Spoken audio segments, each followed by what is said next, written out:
It's Dr. Glenn Davies coming to you from the greenhouse for Reversal NZ and Reverse T2 Diabetes Type 4. And this morning we're going to talk about omega-3 and omega-6 fatty acids. So these are referred to as essential fatty acids, meaning that you have to get them from your diet. Your body can't make them, hence why they're called essential. Now, don't get worried about this, but it's just interesting why they are called omega-3 and omega-6 polyunsaturated fatty acids. So the fatty acid is named from the alpha to the omega end. So the omega end is the tail, and it refers to where the last double bond is. So in omega-3, the last double bond is 3 in from the tail, and in omega-6 the last double bond is 6 in from the tail.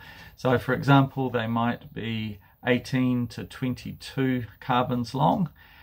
So in an omega-3 the last double bond will be 3 in from the tail, omega-6 6 in from the tail. I don't know, I think that's interesting, but probably not all that important in terms of our diet. Now there's sort of 3 main omega-3 fatty acids. That's EPA, DHA and ALA. So the EPA, that's important for reducing inflammation. So when we talk about inflammation, that might manifest as sore joints or sore muscles, but all chronic disease has inflammation or meta-inflammation as a component of it. So anything that reduces inflammation is going to generally make us feel better and be more healthy. The DHA is involved in the brain. It's actually 8% of the weight of the brain, so it helps with brain structure and brain function. And then the ALA is involved in the heart, the immune system and the nervous system. So when you think of omega-3 fatty acids, think about heart, mental health, weight management and metabolic health, liver fat reduction. It's important for the development of the fetal brain. It's anti-inflammatory, and low intakes are associated with chronic disease and inflammation. Now let's briefly just talk about omega-6. So very simplistically, and way too simplistically, omega-3s are the good guys and omega-6s are the bad guys. So omega-6, if you have too much of it, is associated with inflammation. So we tend to think of the omega-3s as the anti-inflammatory and the omega-6 as the inflammatory one.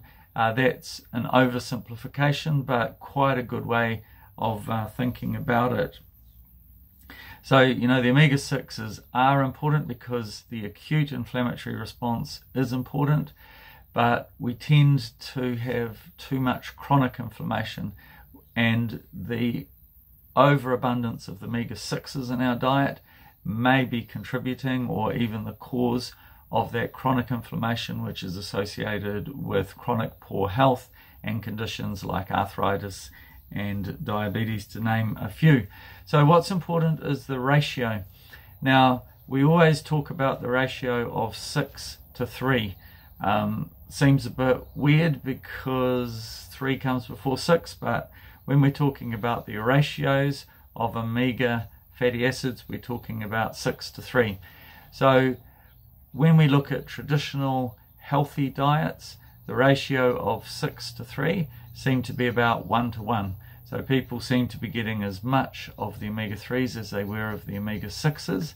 Now when you look at a standard American diet or a standard Australian diet or a standard Aotearoa diet, SAD, it can be as high as 20 to 1. And having 20 times the amount of omega-6 seems to contribute to inflammation. And that's theoretically one of the big problems, and that's why we're encouraging people to reduce their omega-6 consumption and increase their omega-3 consumption. So therefore, which foods contain omega-3s, the anti-inflammatory fatty acids? And the poster child for this is oily fish. So oily fish and other seafood is where we focus on getting our omega-3 fatty acids. But for people who have a plant-based diet, flaxseed or linseed seems to be the main source. But interestingly, for people who eat animal products, the pasture-fed beef is also a good source of omega-3s. However, probably still a tenth of the amount you would get from the same weight of oily fish. And then moving on to the bad guys, the omega-6s, what are they found in? And again, the same theme, they are in the highly processed vegetable oils such as vegetable oil and canola oil. So if you want to lower your consumption of omega-6s, you need to take those highly inflammatory oils out of your diet and replace them with healthy oils and oily fish. Now, probably the final question then is, should people take omega-3 supplements? So on this site, we are encouraging people as much as possible to get their nutrition from food, because that just makes it simple. If you're eating the kind of diet that we're promoting, truckloads of above ground vegetables, meat, fish, chicken, eggs, nuts. Egg yolk is another good source of omega-3. So if you're eating like that, we would be anticipating that your ratio of omega-3 to omega-6 would be much, much better than if you're eating the highly processed foods that contain a lot of these inflammatory vegetable oils. Should you take a supplement? You may choose to take an omega-3 supplement. It's not necessary to supplement omega-6 and omega-9, but you might choose to take an omega-3 supplement. You just have to be thoughtful about that, because light and heat will oxidize and damage the omega-3s. So you have to get a high quality product.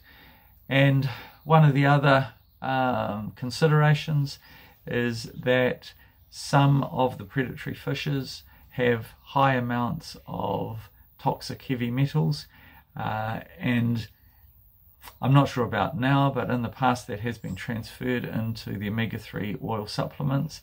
I think the very high quality ones will not contain those toxic heavy metals such as mercury, but you need to get a high quality one. Okay, so just to summarize, omega-3 is anti-inflammatory, omega-6 is pro-inflammatory. Reducing your consumption of omega-6 containing canola oil and vegetable oil, and increasing your consumption of oily fish and flaxseed.